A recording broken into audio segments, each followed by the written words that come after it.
கிறிஸ்துவுக்குள் அன்பானவர்களே, வாரம் ஒரு சாட்சி நிகழ்ச்சியின் மூலமாக திரும்பவுமாக இந்த வாரத்தில் உங்களை சந்திப்பதில் நான் மிகவும் மகிழ்ச்சி அடைகிறேன்.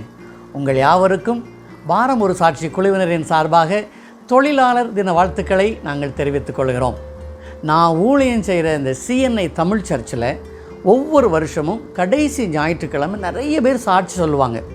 அதை நாங்கள் ரெக்கார்ட் பண்ணியிருந்தோம். அதில் இருந்து ஒரு சாட்சியை தான் நீங்கள் இன்றைக்கி கேட்க போகிறீங்க. பாருங்கள், நம்ம எல்லாத்தையும் ஆண்டவர் டிஃப்ரெண்ட்டாக படைச்சிருக்கிறாரு. நம்ம உடலை கவர் பண்ணுறது ஸ்கின்.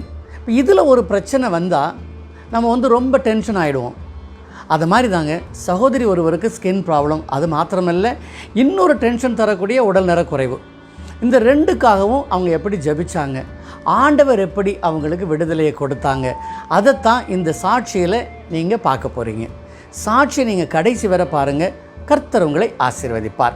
அன்பு சகோதரிக்கு கணவர், மகன் குடும்பமாக விரார் பகுதியில் இங்கே மகாராஷ்டிராவில் வசித்து வருகிறார்கள். ஆலயத்தையும் ஆலயத்தின் பணியையும் ஊழியத்தையும் அதிகமாக நேசிக்கின்ற ஒரு குடும்பம். எங்கே நாம் சாட்சியை கேட்கலாமா? சாட்சியாக நிறுத்தினதுக்காக கற்றுக்கிறேன்.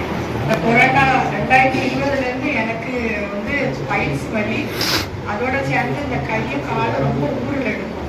அது என்னன்னா நல்லா நைட் தூங்கிட்டு இருக்க நேரம் தான் ஊழல் ரொம்ப எடுக்கும். எந்திரிச்சு சொல்லியா ரத்தம்லாம் அப்படி வரும். ரொம்ப அழுவைப்பேன். அது உட்காரவே முடியாது. எனக்கு பைல்ஸ் வலியில் ரொம்ப வேதனைப்பட்டேன்.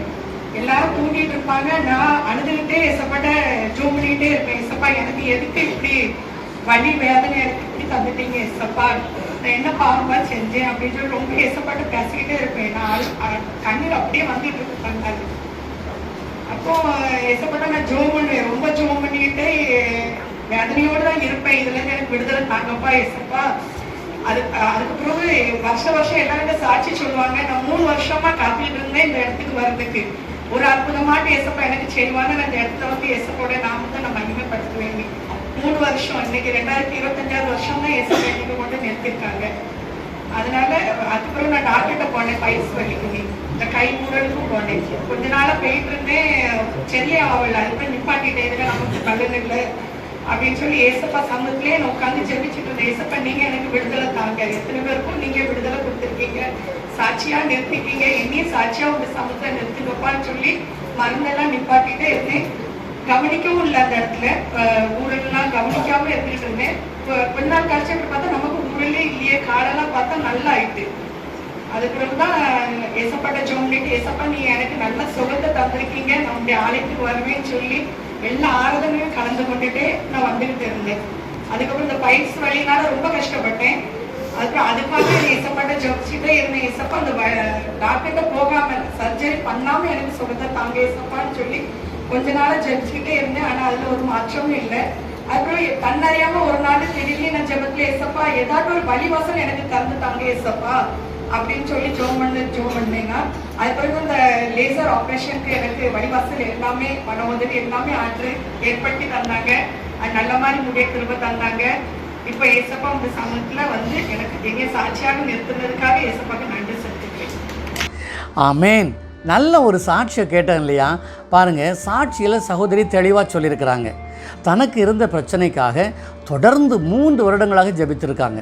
நடந்தது என்ன பாருங்கள், அந்த தோல் பிரச்சனை, அதாவது ஸ்கின் ப்ராப்ளம், இச்சிங், அதெல்லாம் தானாகவே காணாமல் போய்விட்டது. நிரந்தரமான ஒரு சுகத்தை பெற்றுக்கொண்டார்கள். அதுக்கப்புறம் பாருங்கள், அந்த பைல்ஸ் ப்ராப்ளத்துக்கு top most treatment, laser treatment மூலமாக அதிலிருந்தும் சுகத்தை பெற்றுக்கொண்டாங்க. அப்போ ஜெபத்தின் விளைவு தாங்க இந்த ஜெயம். ஒரு வசனத்தை எடுத்து வாசிக்கலாமா? நீ திரும்பி போய் என் ஜனத்தின் அதிபதியாகிய எசேக்கியாவை நோக்கி, உன் தகப்பனாகிய தாவீதின் தேவனாயிருக்கிற கர்த்தர் சொல்லுகிறது என்னவென்றால், உன் விண்ணப்பத்தை கேட்டேன், உன் கண்ணீரை கண்டேன், இதோ நான் உன்னை குணமாக்குவேன். 3ஆம் நாளிலே நீ கர்த்தருடைய ஆலயத்துக்கு போவாய். 2 ராஜாக்கள் அதிகாரம் 20 இறை வசனம் 5. Go back and tell Ezekiel, the leader of my people, this is what the Lord, the God of your father David says. I have heard your prayer and seen your tears. I will heal you. On the third day from now, you will go up to the temple of the Lord. A reading from 2 Kings, chapter 20, verse 5. வசனம் சொல்கிறத பார்த்தீங்களா? அதாவது இந்த வார்த்தைகள் கர்த்தர் எசேக்கியா ராஜாவுக்கு சொன்ன வார்த்தைகள். அதாவது, உன் விண்ணப்பத்தை கேட்டேன், உன் கண்ணீரை கண்டேன், நீ சுகம் பெறுவாய், நீ ஆலயத்திற்கு செல்லுவாய். பாருங்கள், சகோதரியுடைய ஜெபத்தை ஆண்டவர் கேட்டிருக்கிறாங்க. சகோதரியின் கண்ணீரை ஆண்டவர் கண்டிருக்கிறாங்க, சுகத்தை கொடுத்தாங்க. அதை போல் அன்பு சகோதரி ஆலயத்தில் ஆண்டவருடைய நாம மகிமைப்படும்படியாக சாட்சி சொல்லியிருக்கிறாங்க. அப்போ நாம் என்ன செய்யணும்? நம்முடைய தேவைக்காக நாம் ஆண்டவரிடத்திலே முழங்கால் படியிட்டு கண்ணீரோடு ஜெபிக்க வேண்டும். நாம் ஜெபிப்போம், ஆண்டவரிடத்திலிருந்து சுகத்தையும் பலத்தையும் ஆசீர்வாதத்தையும் பெற்றுக்கொள்வோம். இந்த சாட்சியை ஆலயத்திலே பகிர்ந்து கொண்ட அன்பு சகோதரியையும் அவரது குடும்பத்தையும் அவர்கள் செய்து வருகின்ற தொழிலையும் தேவாதி தேவன் ஆசீர்வதிக்கும்படியாக ஜெபிக்கிறேன்.